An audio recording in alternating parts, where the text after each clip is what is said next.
Ang kwentong ito ay hango sa totoong buhay. Karanasan ito ni Pagu. Taong 1981, Oroqueta, Misamis Oriental.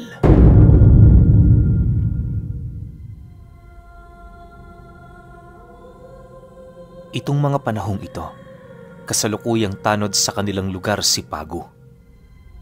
Nasa humigit 10 taon na siya sa serbisyo, kaya na may pinagkakatiwalaan na talaga siya sa kanilang barangay. Bagaman mababa ang sahod ng isang tanod, nananatiling matatag doon si Pagu. Hindi niya yun ginagawa para sa pera, bagkus ay ginagawa niya ito para sa kaligtasan ng kanyang mga kababaryo. Naniniwala kasi siya na ang mabuting gawaing yun ay sapat ng kabayaran para sa serbisyong pilit niyang isinasakatuparan. Kahit ligtas ang lugar nila Pagu, hindi niya pa rin maipagkakaila ang panganib tuwing gabi, lalo pa sa mga katulad nilang rumoronda para maghanap ng mga taong may binabalak na masama sa kanilang kapwa.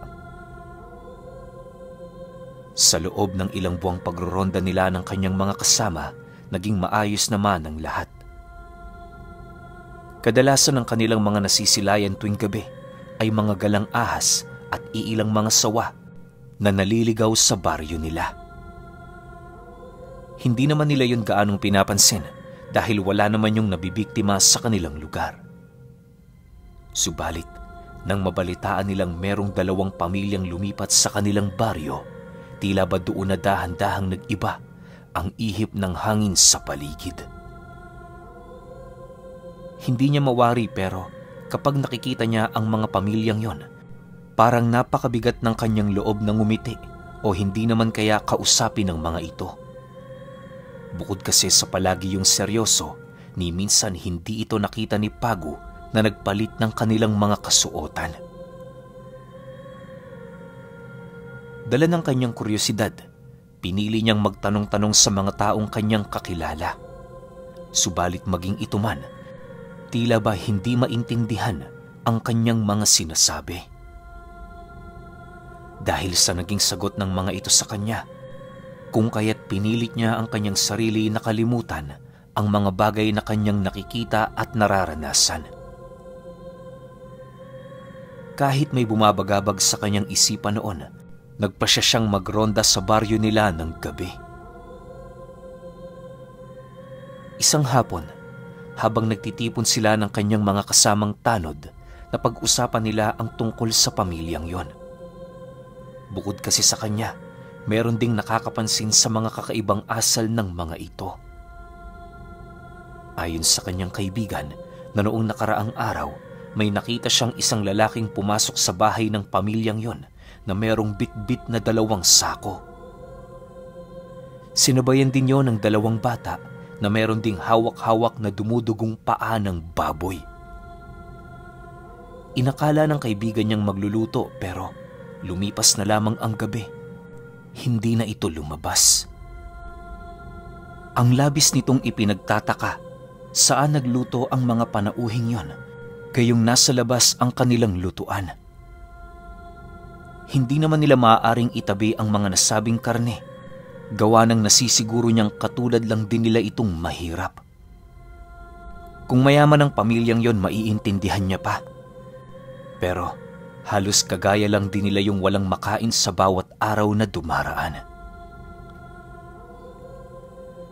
Matapos naman yung marinig ni Pagu, maigi siyang nakiramdam sa mga bagay na sasabihin ng kanyang kasama. Naniniwala kasi siya na ang iilan sa kanila ay meron ding hindi kaaya-ayang karanasan na merong kaugnayan sa pamilyang dayo sa lugar nila. Makalipas lamang ang ilang minutong katahimikan, nagpasya na si Pagu na kausapin ng kanyang mga kaibigan. Pagtayo niya sa kanyang kinauupuan, mahinahong nagwika naman siya sa mga ito ng, "Hindi naman sa pinag-iisipan natin sila ng masama dahil dayo sila. Ang sa atin lang, sana maresolba natin ang istoryang ito habang maaga pa. Alam niyo naman, prioridad natin ang katahimikan ng ating bayan. Sa ngayon ang naisip kong gawin natin Magmanman muna sa dalawang pamilyang yan. Nang marinig naman yon ng kanyang mga kasama, hindi naman maiwasan ng mga itong magtanong kung papaano nila maisa sa katuparan ng bagay na yon. Alam kasi nilang lahat, bawal sa kanila ang magmanman sa mga taong may pribadong buhay dahil sa meron yung nakaambang na karampatang parusa. Sa pagpapatuloy ng kanilang pag-uusap, bahagya namang natigilan noon si Pagu nang bigla siyang banggain sa mukha ng isang ibong mababa ang lipad tuwing gabi. Nasapul ng hayop na yon ang kanyang kaliwang mata, kung kaya't nagdulot yun sa kanya ng matinding hapdi at sakit. Habang tinutulungan naman siya noon ng kanyang mga kasama, kitang-kita niya ang ibong dumapo sa sanga habang patuloy na nakatitig sa kanya. Dahil sa isang ordinaryong tao lamang itong si Pagu, kaya na may inakala niyang baliwala lamang ang nangyari sa kanya. Lumipas pa ang ilang minuto, nag-umpisa na ang kanilang pagroronda sa baryo. Kahit papaano, naiibsa na noon ang sakit sa kanyang mata dahil hindi naman yun gaanong napuruhan ng ibong bumangga sa kanya. Sa pagbagtas nila ng daan, panay naman ang kanilang pag-uusap ng kanyang kaibigan ukol sa mga bagay na kinakailangan nilang paghandaan sa nalalapit na pista ng kanilang lugar. Alam kasi nitong marami na namang magsisidagsa ang tao kung kaya't medyo mahihirapan sila na panatilihin ang kalinisan at katiwasayan sa kanilang lugar.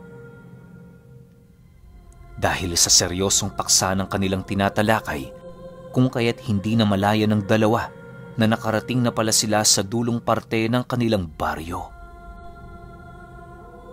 Pagsilay nilang napakadilim na sa kanilang kinaroroonan, doon pa lamang nila napagtanto na pagmasda ng buong paligid. Habang umiikot ang kanilang paningin sa lugar, panay naman ang tanong ng kanyang kasama sa kanya kung nasaan na sila. Ang buong akala kasi nito, naroon pa sila sa sentro ng baryo, gawa ng napakabagal lamang ng kanilang paglalakad. Maya-maya pa, bigla namang dumikit ang kanyang kaibigan sa kanya habang pabulong na nagtatanong sa kanya ng, "Pagu, seryoso ba to? Hindi ba pag naglilibot tayo, inaabot tayo ng kalahating oras mahigit? Bakit ngayon? Parang andali lang natin nakarating. Nakakapagtaka naman ata." Matapos nitong makapagwika, maging siya man, labis na nagtataka sa mga bagay na kasalukuyang nangyayari sa kanila. Ilang beses man kasi itong isipin ni Pagu, nasisiguro niyang totoo ang sinasabi ng kaibigan niya. Nang medyo nakakaramdam na sila ng konting kilabot sa lugar na yon, minabuti nilang bumalik na muna sa sentro para kausapin ang kanilang mga karelyebo. Sa pagbagtas nila ng daan, nadapo na nga sila sa bahay ng dalawang dayong pamilya. Habang pinagmamasdan nila ang tahanan ng mga ito, napapansin nila doong wala man lang kahit isang gasera ang nakasindi. Hindi naman nila yun pinag-isipan ng kung ano-ano. Gawa ng ordinaryo na din sa kanilang patayin ng lahat ng gasera sa oras na sumasapit ang tulugan. Ngunit, bago pa man sila tuluyang makalayo sa tahanan ng isang dayong pamilya na malapit sa daan, muli na naman silang natigilan nang makasilay sila sa gilid ng tahanan nito ng isang lalaking nakatingala sa kalangitan. Habang pinagmamasdan nyo nila Pagu, halos hindi nila mawari kung ano ang ginagawa nito. Maya-maya pa, sa hindi inaasahang pagkakataon, biglang napasilay sa kanila ang lalaking yon at kasabay nito ang mabilisan nitong paggapang sa puno ng nakabaliktad. Matapos naman nila yung masilayan, mabilisan naman silang tumakbo ng hindi lumilingon. Tumigil lamang sila noon nang masipat nila ang kanilang mga kasamang masayang nag-uusap sa lugar na kanilang pinagpapahingahan. Sa paglapit nilang dalawa sa mga ito, hindi na sila nagdalawang isip pang ilahad ang mga bagay na kanilang nakita. Nang marinig naman yon ng kanilang mga kasama, dali-dali naman itong kinuha ang kanilang mga lampara upang hanapin ang nasabing nilalang. Sa pagbagtas nila ng daan, patuloy namang inilahad ni Pagu ang tungkol sa nilalang na kanilang nasilayan. Bagaman aminado na silang may mangilan-ngilan sa kanilang mga kasama ang hindi naniniwala, kahit papaano, pinilit pa rin nilang ilahad ang mga bagay na kanilang nakita. Makalipas lamang ang ilang minuto, narating na nila ang lugar kung saan bumungad sa kanila ang napakatahimik na paligid. Kahit saang dako sila noon pumunta at tumingin, wala naman silang ibang nasisilayan kundi ang mga ordinaryong kaganapan tuwing gabi. Matapos nilang halughugin ang buong paligid, inabisuhan sila ng kanilang mga kasama na magpahinga muna. Marahil naisip ng mga ito, puyat lang sila kung kaya't hindi nila mapigilang makasilay ng kung ano-anong bagay. Upang hindi na sila mapahiya, nagpasya si Pagu na sumunod na lamang. Wala namang mawawala sa kanya kung kaya't walang rason para magalit siya. Sa pagsapit pa ng mga sumunod na gabi, naging maayos naman ang lahat. Ang tanging nasisilayan lang nila ng kanyang kasama kapag rumoronda, mga saging na animoy sumibol sa gitna ng daan. Hindi naman nila yun gaanong pinapansin, sa kadahilan ng inakala nila na sinadya talaga yun doon itanim. Subalit, makalipas lamang ang ilang linggo na patuloy nilang nasisilayan ang mga saging na yon, bumungad na lamang sa kanila isang araw ang isang kagimbal-gimbal na balita ukol sa dalawa nilang kasama sa trabaho. Isang hapon, habang naghahanda itong si Pagu para sa kanyang trabaho, nasipat niya ang kasama niya sa pagronda na nagmamadaling pumunta sa bahay niya. Paglapit nito, agad naman itong inilahad sa kanya ang tungkol sa pagkamatay ng dalawa nilang kasama. Ayon sa kanyang kaibigan, natagpuan ng dalawang yun sa talahiban, walang saplot at animoy wala nang natirang dugo sa kanilang mga katawan.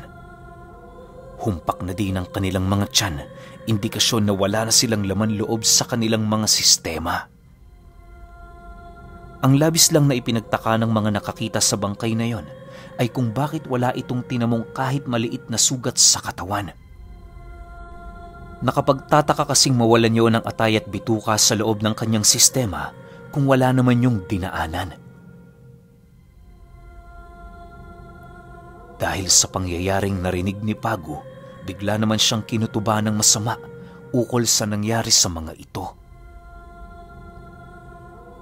Bago pa man sumapit noon ang takip silim, nagmamadali na silang tumungo sa bahay ng mga kasama nilang namatay para makilamay.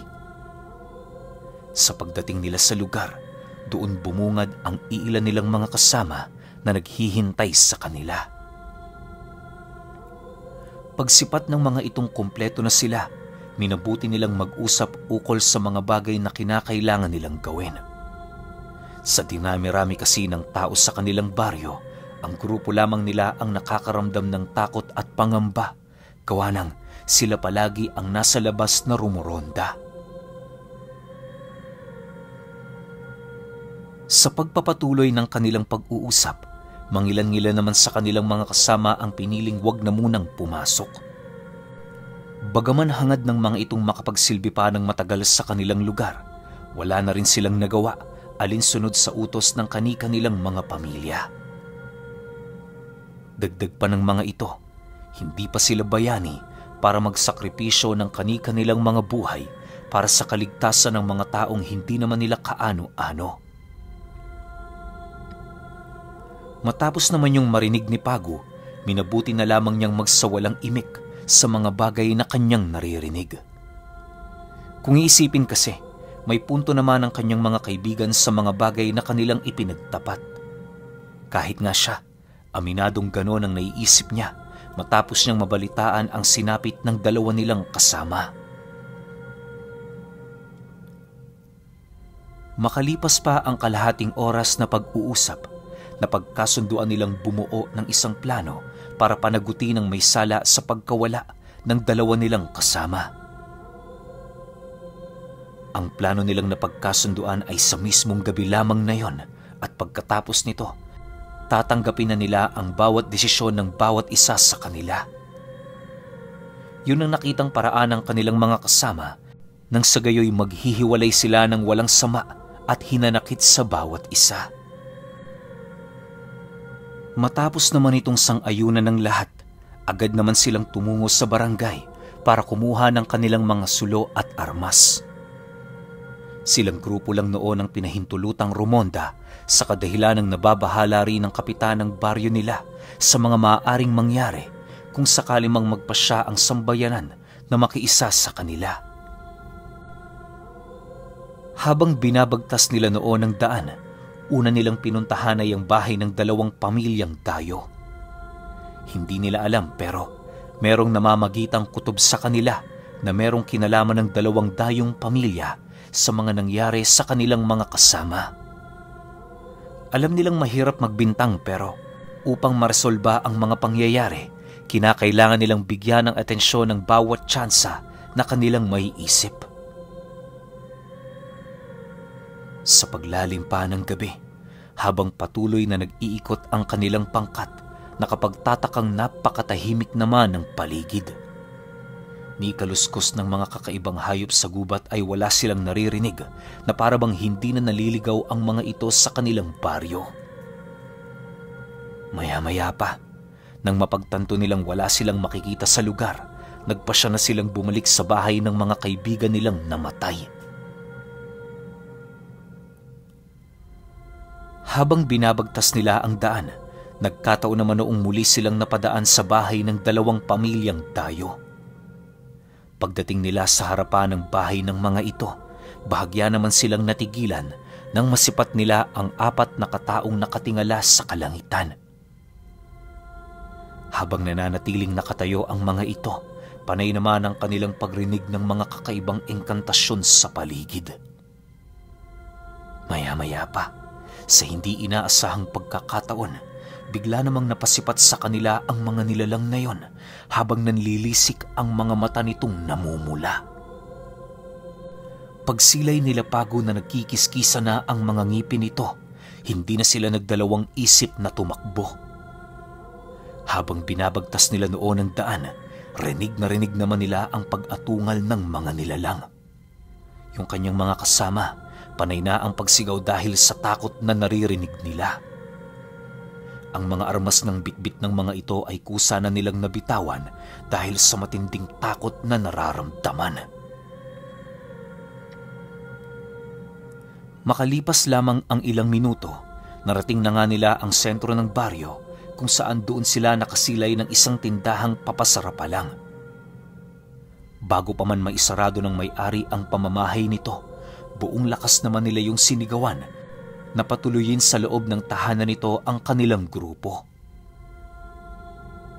Sa paglapit nila sa lugar na yon, hindi na sila nag-alangan pang pumasok. Kahit napakaliit ng bahay na yon, nagsiksikan sila sa loob habang maiging pinakikiramdaman ang labas ng tahanan. Sa pagbalik ng katahimikan sa paligid, rinig na rinig nila Pago ang yapak ng mga aswang na humahabol sa kanila. Hindi rin nila kayang itanggi ang mga naririnig nilang malalalim na paghinga, indikasyon na nasa paligid lamang ang mga nilalang na yon. Maya-maya pa, nang medyo humupa na ang tensyon sa paligid, inabisuhan sila ng may-ari ng bahay na magpahinga na. Hindi na rin sila nito pinalabas sa takot na baka naghihintay lamang ang mga aswang na yon na sila'y muling masilayan. Dahil sa sinabi nito, nagpasya sila Pago na doon na muna matulog pansamantala. Upang mapanatiling ligtas ang grupo nila, kalahati muna sa kanila ang natulog at kalahati naman ang nagbantay. Dahil sila Pago noon ang unang nagbantay sa mga nilalang na yon, kung kaya't minabuti nilang manatili sa magkabilang dulo ng tahanan. Ginawa nila ito para masigurong walang makakalusot na mga aswang mula sa kanilang pagramdam.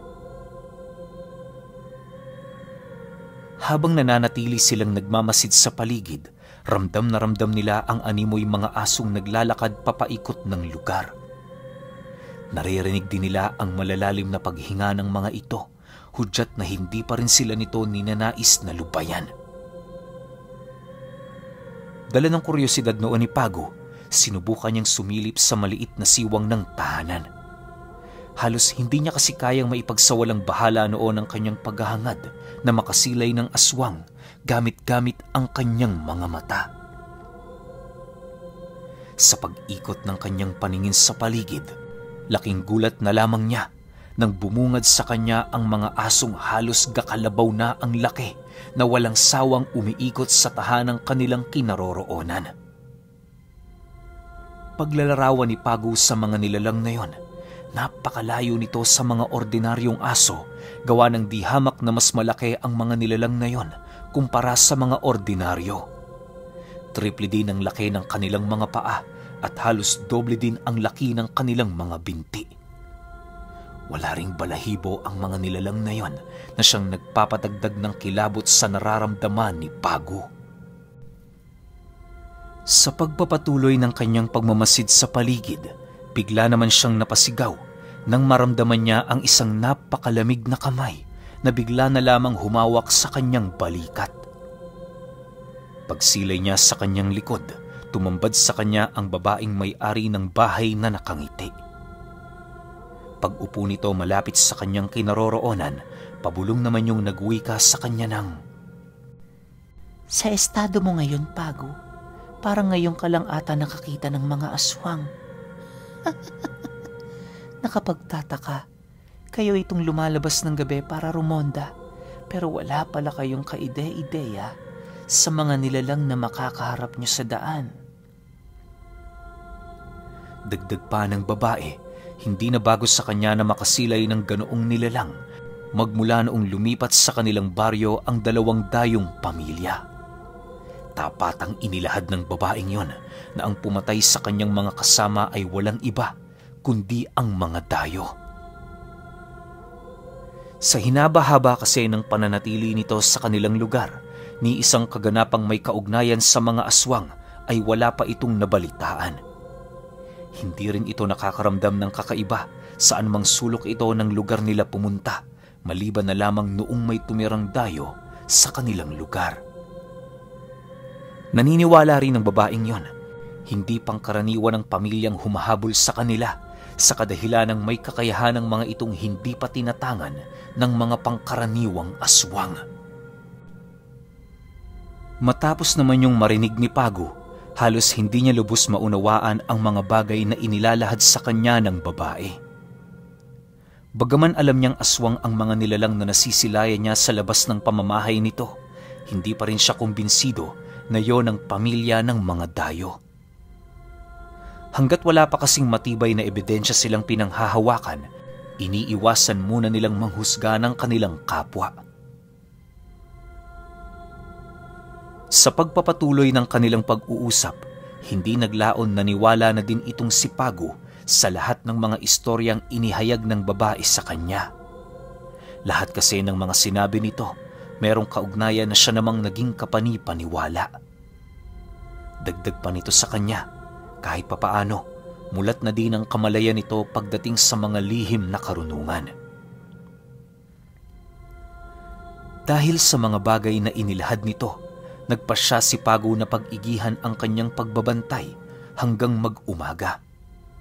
Pansamantala, itinabi na muna niya ang galit niya para naman kahit papaano magawa nilang makumpronta ang mga nilalang na yon sa pagsapit ng umaga.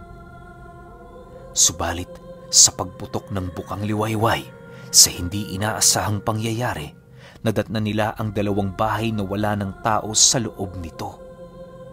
Nagkalat ang mga mababahong gamit ng mga nilalang na yon sa buong lugar na parabang sinadya nila yung wasakin. Lahat din ng sulok ng silid ng tahanang yon ay kanilang hinalughog, ngunit nakapagtatakang wala silang nakitang litrato na makapagbibigay sa kanila ng impormasyon ukol sa pagkatao ng mga ito. Nang mapag-alaman naman ng kanilang kapitan ang tungkol sa mga bagay na kanilang natuklasan, mariin itong ipinagbilin sa kanila na bantayan ng mga taong napapadpad sa kanilang lugar tuwing umaga. Upang hindi na rin tuluyang umalis ang mga tanod, nagpasya ang kapitan na wala nang magroronda tuwing gabi. Magmula noong nangyari ang insidente, nagpatuloy pa rin ang trabaho nila Pagu sa kabila ng takot na kanilang naramdaman noong minsan nilang makainkwentro ang dalawang pamilyang dayo.